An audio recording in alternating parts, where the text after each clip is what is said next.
পদক্ষেপ নেওয়া হয়েছে যদি একটু বলেন। হ্যাঁ, আমরা গতকালকে বিকালবেলা প্রায় 2টার দিকে একটা খবর আসে যে একটা হিউজ কোয়ান্টিটি বাংলাদেশি ন্যাশনাল আমাদের আগরতলা রেল স্টেশনে দূরপাল্লার ট্রেনে যাবে।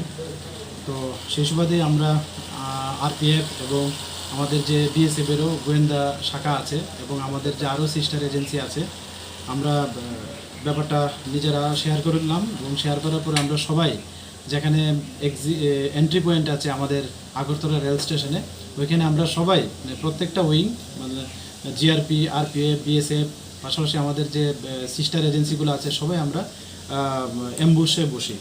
তো তারপর আমরা দেখলাম যে অনেক লোক আসছে। তো যার মধ্যে আমরা প্রথম 10 জনকে আমরা আইডেন্টিফাই করেছি, মতলব দেখতেই বোঝা যাচ্ছে যে বাংলাদেশি ন্যাশনালের মতো। তো আইডেন্টিফাই করেছি। এর পরবর্তী সময় আরও 7 জন বিএসএফের তারা ওই দিক থেকে নিয়ে আসলো আমাদের মেন গেটের পাশ থেকে।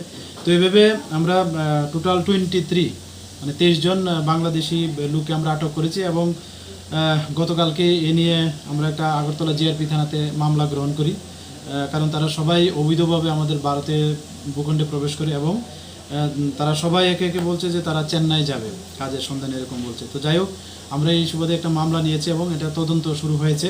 তো আজকে তাদের আগরতলা মহামান্য আদালতে প্রেরণ করা হচ্ছে এবং পুলিশ রিমান্ডও চাওয়া হচ্ছে। তো যে আইনের কথা বলছেন, হ্যাঁ, আমাদের যে নতুন বিএনএস আছে ওই দ্বারা মতো ওই কেসে অ্যাড করা হয়েছে, পাশাপাশি ফরেনার অ্যাক্ট আছে এবং ইন্ডিয়ান পাসপোর্ট অ্যাক্টও এটার মধ্যে আছে।